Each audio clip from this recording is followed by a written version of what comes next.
Good day po sa inyong lahat, mga madi, mga followers ko dyan, at mga supporters ko dyan. For today's video guys, meron na naman ang maraming hacker dito sa mundo ng social media. Yun ang hanap buhay nila. Wala na itong magagawa. Yun ang hanap buhay nila. Bakit ganun? Oh, so meron akong nakitang isang content creator na si Inday Jilay, one of my idol.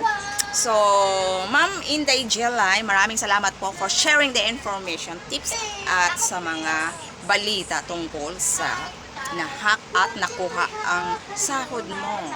So, guys, sa mga content creator dyan, sa mga kapwa, mga vlogger, so, tandaan nyo guys, ang hacker napakatalino regarding sa mga computer at sa mga social media. So, paano na-hack yung account? Paano nakuha ang sahod ni Inday Jilay? At sa mga iba dyan nga, hindi nakuha ang sahod. Pero nakita doon, na-release na ang payment nila. So, paano nakuha? So, ganito yun guys. Si Meta ay hindi po mag-i-email. So, doon talaga siya sa ating dashboard. Doon tayo sulat sa kanya. So, walang email si Meta ha. Wala.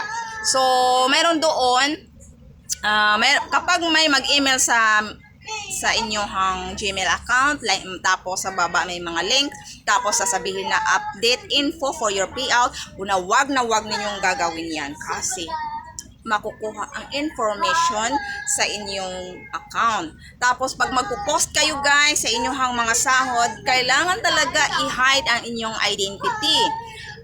Kasi napakadelikado talaga kasi matalimong hacker. So iwasan natin yan guys. Kung maaari, wag nyo na lang i-flex. Ang sayang kasi yung sahod mo na halimbawa 20,000, 30,000 tapos kukunin sa iba.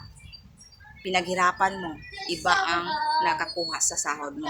Napakasakit talaga guys. So bakit kayong mga hackers, diba? Happy kayo na kumukuha ng pera na hindi nyo pinagtrabahoan. Dapat magtrabaho kayo.